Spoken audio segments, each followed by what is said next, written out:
Hello friends, तो 2025 आ रहा है और आज के वीडियो में हम बात करेंगे 4 ऐसे पेनी स्टॉक्स की जो 2025 में अच्छा रिटर्न दे सकते हैं इन्वेस्टर्स को। तो आइए सीधे चलते हैं स्टॉक्स पे और बात करते हैं उन स्टॉक्स की। लेकिन सबसे पहले समझते हैं कि क्यों हमारी लिस्ट में 4 स्टॉक्स क्वालिफाई कर रहे हैं। तो यूजुअली जब भी पेनी स्टॉक्स के बारे में बात होती है तो सबसे पहले डाउट आता है कि पेनी स्टॉक्स बहुत ही हाई रिस्की और हाई वॉलेटाइल स्टॉक्स होते हैं बिकॉज ऑफ इट्स नेचर।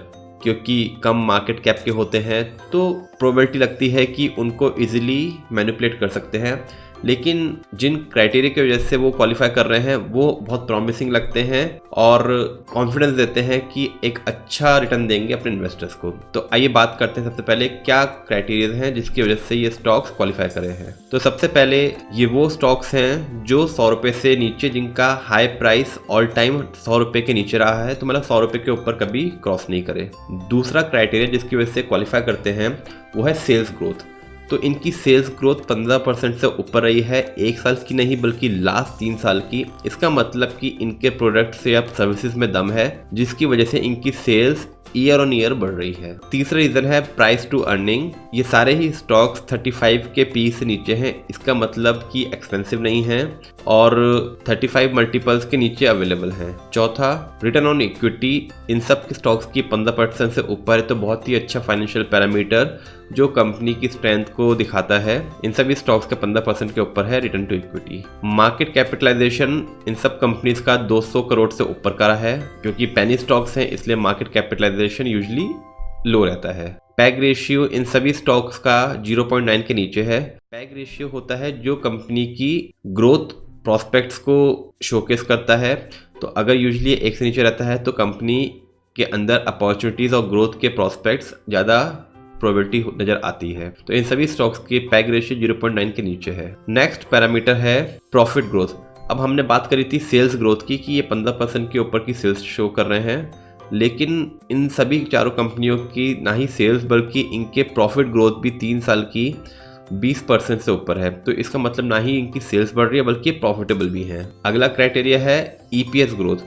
तो इन सभी स्टॉक्स की अर्निंग पर शेयर जो एक इकलौता पैरामीटर होता है जो शोकेस करता है कि जो शेयर प्राइस है वो प्रॉफिटेबल है या नहीं है, ईपीएस। तो हर शेयर पे जो अर्निंग हो रही है कंपनी को उसको बोलते हैं अर्निंग पर शेयर। तो इन सभी स्टॉक्स की जो ईपीएस ग्रोथ है पिछले 3 साल की 25% से ऊपर रही है। तो इसका मतलब ना ही प्राइस बढ़ रहे हैं बल्कि अर्निंग पर शेयर भी बढ़ रही है। और last criteria year on year quarterly profit growth 3% के ऊपर रही है। तो ईयर ऑन ईयर इनकी जो प्रॉफिट ग्रोथ है वो 3% के ऊपर रही है। तो इन्हीं पैरामीटर्स की वजह से ये चारों स्टॉक्स बहुत प्रॉमिसिंग नजर आते हैं। तो आइए क्विकली बात करते हैं स्टॉक्स की। दोस्तों आगे बढ़ने से पहले अगर आपको वीडियो अच्छा लगा तो kindly like and subscribe for more such videos. तो पहला स्टॉक है मैक्सिमस इंटरनेशनल लिमिटेड।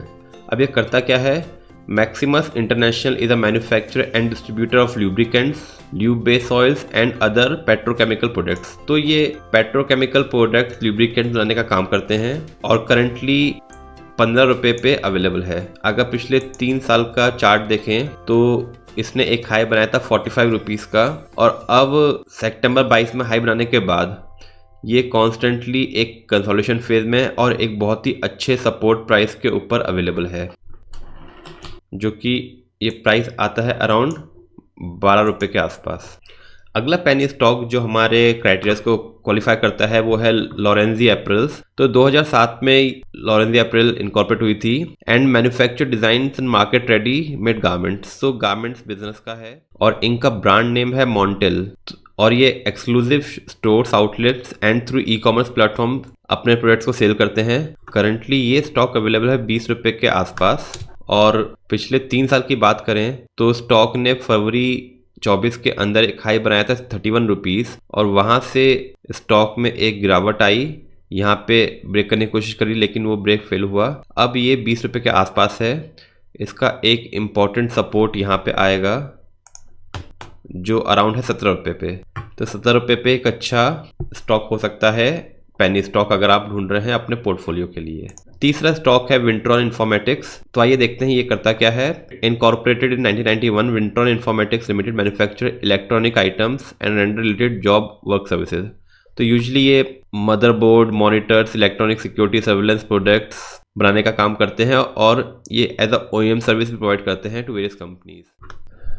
तो खासा इन सेक्टर्स की डिमांड है और खासकर OEM EMS सेगमेंट के अंदर। करंटली स्टॉक प्लेस्ड है 43 रुपीज़ के ऊपर और कंपनी ने एक हाई बनाया था 55 रुपये का और 55 रुपये के बाद कांस्टेंट गिर रहा है और अब 43 रुपीज़ के आसपास है। इसका एक इम्पॉर्टेंट सपोर्ट यहाँ पे आएगा जो है अराउंड 37 रुपीज़ के आसपास। तो 37 रुपीज़ पे एक अच्छा स्टॉक अपने पोर्टफोलियो में ऐड करने के लिए। और लास्ट स्टॉक है प्रीमियर पॉलीफिल्म्स। अब ये करता क्या है ये देखते हैं। Incorporated 1992, Premier Polyfilm Limited manufacture vinyl flooring, PVC sheets and artificial leather coat which are used for a variety of industrial and consumer applications। तो फिल्म्स और शीट बनाने का काम करते हैं। तो जैसे आजकल इंटीरियर्स में या फैक्ट्रीज में इनकी खासा डिमांड रहती है, तो करंटली 69 रुपीज़ पे अवेलेबल है स्टॉक। और पिछले 3 साल की बात करें तो स्टॉक कांस्टेंट हायर लो बनाता हुआ एक 71 रुपीज़ का हाई बनाया था और करंटली 69 रुपीज़ पे अवेलेबल है। तो एक अच्छा लेवल होएगा 63 रुपीज़ का जो आएगा यहाँ पे। अगर 63 रुपीज़ के पास आता है तो एक अच्छी बाइंग अपॉर्चुनिटी दिखाएगा। और देखिए यहाँ पे एक मैसिव वॉल्यूम आया था अक्टूबर में, तो और जिसके 45 रुपीज़ से सीधा ये 63 रुपीज़ पे जंप किया था। तो यहाँ पे डेफिनेटली एक अच्छे बाइंग आई है जिसकी वजह से स्टॉक भागा है। तो अगर दोबारा ये 63 रुपीज़ के पास मिलता है तो एक अच्छी अपॉर्चुनिटी होगी एंट्री करने के लिए। तो होप ये चारों स्टॉक्स आपको समझ आएंगे। और सबसे इम्पॉर्टेंट कि पेनी स्टॉक्स होते हुए भी ये चारों स्टॉक्स बहुत ही स्ट्रॉन्ग फंडामेंटल पैरामीटर्स और फाइनेंशियल पैरामीटर्स शोकेस कर रहे हैं अपनी अच्छी ग्रोथ के लिए। और दोस्तों ये बिल्कुल भी इन्वेस्टमेंट टिप नहीं है, ये एक एजुकेशन वीडियो है। कृपया अपनी परचेज अपने फाइनेंशियल एडवाइजर की सलाह से ही करें। और दोस्तों अगर आपको वीडियो अच्छा लगा तो काइंडली लाइक एंड सब्सक्राइब ताकि ऐसे वीडियोज आप तक रेगुलरली पहुंच सकें।